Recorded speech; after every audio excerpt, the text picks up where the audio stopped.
देखिए फ्रेंड्स, ये इसका जो है ऑफिशियल वेबसाइट है जहां से आप फॉर्म को अप्लाई करेंगे। इसमें दो प्रकार के पद हैं, computer operator and society manager. 38 जिला है, कोऑपरेटिव बैंक मध्य प्रदेश, उन सभी जिला में वैकेंसी आपकी निकाली गई है, ठीक है ना। 38 डिस्ट्रिक्ट सेंट्रल कोऑपरेटिव बैंक। अब इसका जो ये नोटिफिकेशन आप यहाँ पे देख पा रहे होंगे, ये आपका नोटिफिकेशन है। 1763 पदों पे वैकेंसी है। इसका जो अंतिम तिथि है फॉर्म भरने का वो है 5 फरवरी। और इसमें जो है बोला गया कॉल लेटर जो आपका आएगा वो 10 दिन पहले आएगा एग्जामिनेशन से। तो अभी जो है इसका एग्जामिनेशन डेट अनाउंस नहीं हुआ है, टू बी अनाउंस्ड यहाँ पे लिख रहा है। इसमें आप देख सकते हैं कितने पद हैं। तो देखिए यहाँ पे कंप्यूटर ऑपरेटर के लिए जो वैकेंसी है 748 है, और संविदा पे भी कुछ कंप्यूटर पद की वैकेंसी निकाली गई है। कंप्यूटर ऑपरेटर की 176 पद है। यानी देखिए इसमें दो प्रकार के पद हैं। एक आपका जो पद है वो संविदा मतलब कॉन्ट्रेक्चुअल 176 पद, और एक आपका कंप्यूटर ऑपरेटर 748 पद, सोसाइटी मैनेजर 839 पद। कुल मिला के 1763 पदों पे वैकेंसी आपकी ये निकाली गई है।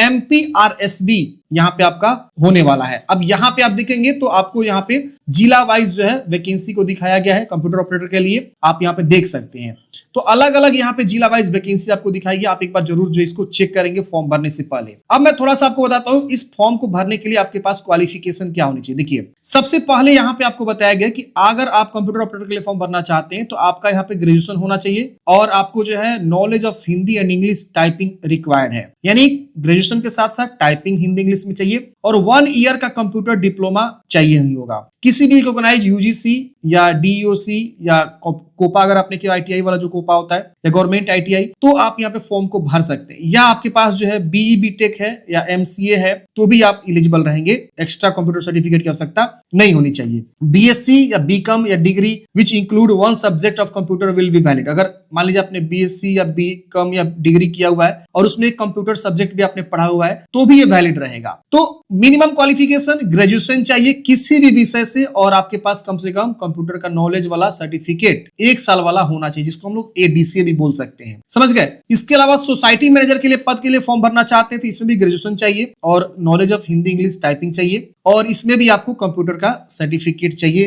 कम से कम 1 साल वाला। इसके अलावा जो संविदा पे वैकेंसी है उसमें भी सेम क्वालिफिकेशन आपका रहने वाला है। संविदा में क्या होगा, एक कॉन्ट्रेक्चुअल होगा, कुछ समय के बाद आपको निकाल दिया जाएगा। अब इसमें देख सकते हैं अलग अलग कंप्यूटर ऑपरेटर के एंड सोसाइटी मैनेजर के जो है अलग अलग जो है यहाँ पे लोकेशन वाइज इनका जो पे स्केल है वो दिखाया गया। लेवल 4 यहाँ पे देख सकते हैं, लेवल 7 की सैलरी है। इस तरह से भोपाल में लेवल 4 की सैलरी है। तो इस तरह से सैलरी आपको जो है दिखाई गई है। आपका जो है यहाँ पे एज क्या होनी चाहिए, तो 18 साल मिनिमम होना चाहिए, मैक्सिमम 35 साल होना चाहिए। और यहाँ पे आपको बताया गया कैटेगरी वाइज किसको कितना छूट है वो भी आप यहाँ पे देख सकते हैं। कंप्यूटर ऑपरेटर संविदा के लिए 1855 ईयर्स की जो है एज यहाँ पे रखी गई है, क्योंकि यहाँ पे 5 साल का ही ये कॉन्ट्रेक्चुअल संविदा वैकेंसी अभी निकाली गई है। तो ये आपको ध्यान देना है। तो अब यहाँ पे आपको जो है इस तरह से देख लेना है, और सिलेक्शन प्रोसेस वगैरह भी यहाँ पे आपको बताया गया है। इसमें जो आपका एंट्रेंस एग्जाम होगा। फॉर्म फी के बारे में बताया गया 650 रुपए का आपका फॉर्म फी है जनरल के लिए, और यहाँ पे SC ST के लिए यहाँ पे आप नहीं, SC ST विकलांग के लिए 650 और 850 रुपए बाकी कैंडिडेट्स के लिए। ये इसका जो है एग्जाम का जो है स्ट्रक्चर है, आप यहाँ पे देख सकते हैं। इसी आधार पे आपका चयन किया जाएगा, और यहाँ पे फाइनल सिलेक्शन बोला गया। Final selection would be based on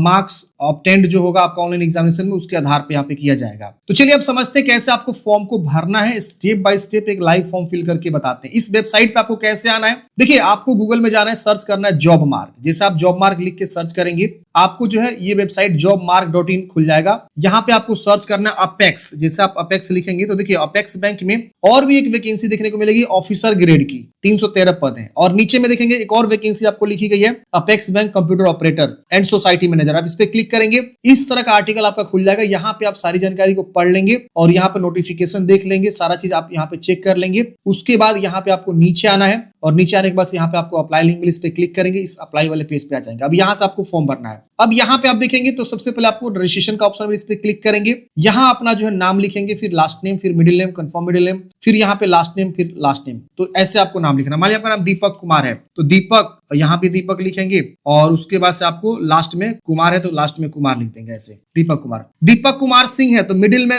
Kumar हो जाएगा, लास्ट में सिंह हो जाएगा। अब देखिए यहाँ पे फुल नेम ऑटोमेटिक लिख देगा। यहाँ आपको मोबाइल नंबर लिखना है, कंफर्म मोबाइल नंबर, ये वाला ऑप्शन छोड़ दीजिएगा। ईमेल आईडी यहाँ पे आपको लिखना है ABCD, मान लीजिए आपका ईमेल आईडी है। @ के बाद जीमेल है तो यहाँ @ के बाद जीमेल चूज करेंगे। फिर आप अपना ईमेल आईडी को दोबारा यहाँ से जो है पूरा लिख देंगे इस तरह से, फिर यहाँ पे कैप्चा कोड भरेंगे, सेव एंड नेक्स्ट करेंगे। जैसे फ्रेंड्स आप सेव एंड नेक्स्ट करते हैं, अब यहाँ पे इस प्रकार से आपको जो फोटोग्राफ अपलोड करना है, फोटोग्राफ का यहाँ पे गाइडलाइंस दिया हुआ है, आप गाइडलाइंस पे क्लिक करेंगे तो फोटोग्राफ बताया गया कि आपका 20 से 50 के भी होना चाहिए और 200-230 पिक्सल का होना चाहिए। यहाँ पे आपको और भी अलग अलग जो है लेफ्ट सिग्नेचर का जो है गाइडलाइंस है। सिग्नेचर की बात करें तो 10 से 20 के भी। अब यहाँ पे आपको ब्राउज करना है, फोटो को चूज करना है, आपका फोटो यहाँ शो हो जाएगा। नीचे में आपको एक लाइव फोटो भी क्लिक करना है, तो यहाँ पे आपको वेब कैमरा यूज करके लाइव फोटो क्लिक करेंगे, इस पे क्लिक करेगा। यहाँ आपको एक सिग्नेचर चूज कर लेना है और इसको टिक कर देना है, यहाँ भी टिक कर देना है, तो नेक्स्ट कर देना है। सेव एंड नेक्स्ट करते हैं फ्रेंड्स। अब यहाँ पे आपको अपना पोस्ट का चॉइस करना है, तो आप किस पद पे फॉर्म भरना चाहते हैं, कंप्यूटर ऑपरेटर, सोसाइटी मैनेजर या कंप्यूटर ऑपरेटर संविदा, तो आप अपने अकॉर्डिंग यहाँ से चुनाव करेंगे। अब यहाँ पे आपको उस तरह से आएगा अपना जो है अप्लाइड DCCB, तो यहाँ पे आप अपना चूज करेंगे। और अगर आप मान लीजिए भरना चाहते हैं कंप्यूटर ऑपरेटर के लिए, तो कंप्यूटर ऑपरेटर भी आप यहाँ पे चुनाव कर सकते हैं। एक साथ मल्टीपल चॉइस करने का ऑप्शन आपको नहीं मिलेगा। यहाँ पे state from where category certificate issue, आपको यहाँ पे अपना स्टेट चूज कर लेना है कि किस राज्य से आपका कैटेगरी सर्टिफिकेट इशूड है। यहाँ पे डोमिसाइल ऑफ मध्य प्रदेश, अगर आप नो करना चाहते हैं तो नो भी कर सकते हैं, अगर यस करना चाहते हैं यस कर देंगे। यहाँ पे देखिए सिर्फ और सिर्फ जो है यहाँ पे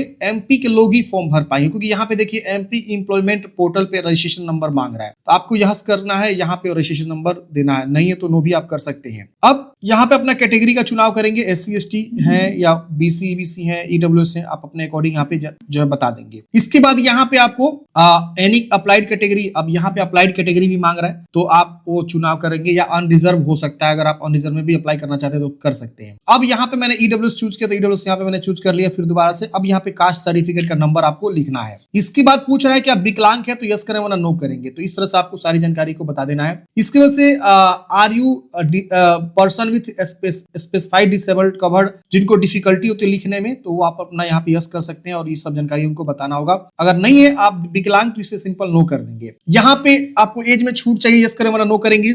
यहाँ पे आप जो है ऑलरेडी बैंक में short term cooperative structure of Madhya Pradesh में आप जो है शॉर्ट टर्म में एम्प्लॉई है, यस नो में बताएंगे वरना नो करेंगे। यहाँ पे आपसे पूछ रहा है कि are you family member of board of director of any DCCB, अगर आप जो है बोर्ड ऑफ फैमिली मेंबर के डायरेक्टर के फैमिली मेंबर है तो यस नो में बताएंगे। और रिलीजन यहाँ पे आपको बताना है कि किस रिलीजन से आप जो है बिलोंग करते हैं, यहाँ पे आपको बताना है रिलीजन हिंदू मुस्लिम क्या है। यहाँ पे माइनॉरिटी से आते हैं, अल्पसंख्यक जिसको बोलते हैं, तो यस करें वरना नो करेंगे। यहाँ पे पूछ रहा है कि आर यू एक्स सर्विसमैन है, अगर आप एक्स सर्विसमैन है या होम गार्ड है MP के, तो यस नो में बताएंगे। आधार वेरिफिकेशन कंसेंट देना चाहते हैं, यस करेंगे, नहीं तो नो कर देंगे। आधार कार्ड आपके पास है, यस करेंगे और आधार संख्या लिखेंगे। यहाँ पेन नंबर मांग रहा है, पेन कार्ड है तो पेन संख्या देंगे वरना से छोड़ देंगे। यहाँ पे आपको एग्जाम सेंटर बताना है। अब देखिए यहाँ पे एग्जाम सेंटर आपको आपके नियरेस्ट में ही दिखेगा, मतलब सिर्फ MP में देखने को मिलेगा। ये MP का एक प्रकार से जो है ना कोऑपरेटिव बैंक है, समझिए। सैलरी काफी अच्छी खासी है, तो आप अपने अकॉर्डिंग यहाँ पे एग्जाम सेंटर 4 दे देंगे। प्रेफरेंस, यहाँ पे आपको अपना डेट ऑफ बर्थ, यहाँ पे आप जेंडर बताएंगे।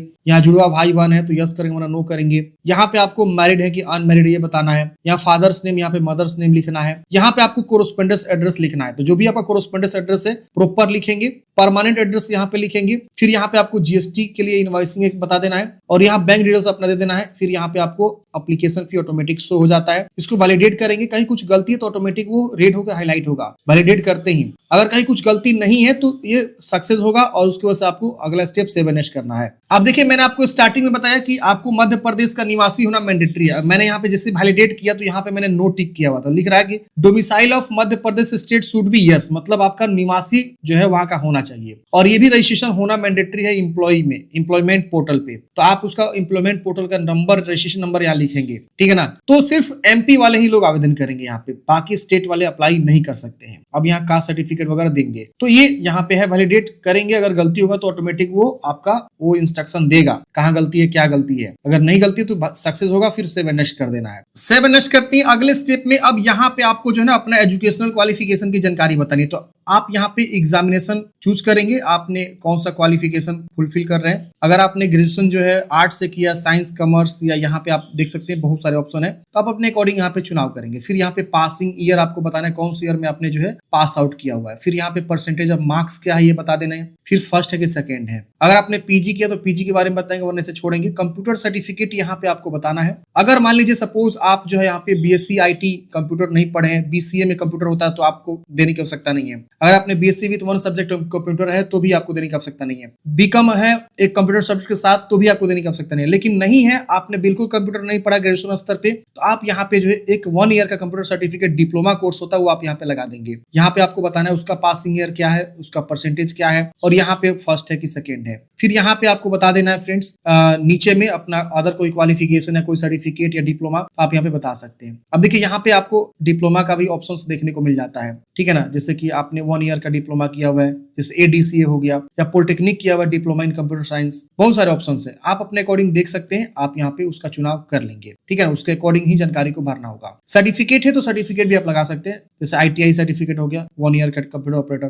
तो ऐसा भी लगा सकते हैं। यहाँ पे do you have a modern office management course, आप अगर पॉलिटेक्निक कॉलेज से मॉडर्न ऑफिस कोर्स किए हुए हैं यस करेंगे वरना नो करेंगे। आपको इंग्लिश हिंदी टाइपिंग आती है यस रहेगा ये, क्योंकि मैंडेटरी है, क्वालिफिकेशन में लिखा हुआ है। आपके कोई वर्क एक्सपीरियंस है तो बताएंगे वरना इसे आप नो करेंगे। यहाँ पे आपको लैंग्वेज बताना है कौन कौन सी आपको आती है लैंग्वेज, तो यहाँ पे आपको रीड राइट स्पीक टिक कर देना लिख के। और कोई लैंग्वेज आती है अंग्रेजी और जो भी है आप लिख सकते हैं। फिर इसको भी वैलिडेट करेंगे। यहाँ पे कुछ एरर आएगा तो यहाँ पे दिखाएगा certificate of passing should be इतना, मतलब उससे पहले का होना चाहिए, ठीक है ना। तो यहाँ पे आपको एरर आ रहा था। अब इसको हम क्या करेंगे, वैलिडेट करेंगे। देखिए सक्सेस हो गया, ओके करेंगे और सेव एंड नेक्स्ट करेंगे। अब अगला स्टेप में प्रीव्यू आ जाएगा। प्रीव्यू चेक करेंगे कि कहीं कुछ गलती तो नहीं है, अगर कहीं कुछ गलती है तो उसको सुधारेंगे। ये देखिए नीचे आएंगे तो यहाँ पे आपको बैक जाने का बटन है, बैक जाकर सुधारेंगे। नई गलती तो यहाँ एग्री टिक करेंगे, फिर कंप्लीट पे क्लिक करेंगे, ओके करेंगे, अगेन ओके करेंगे।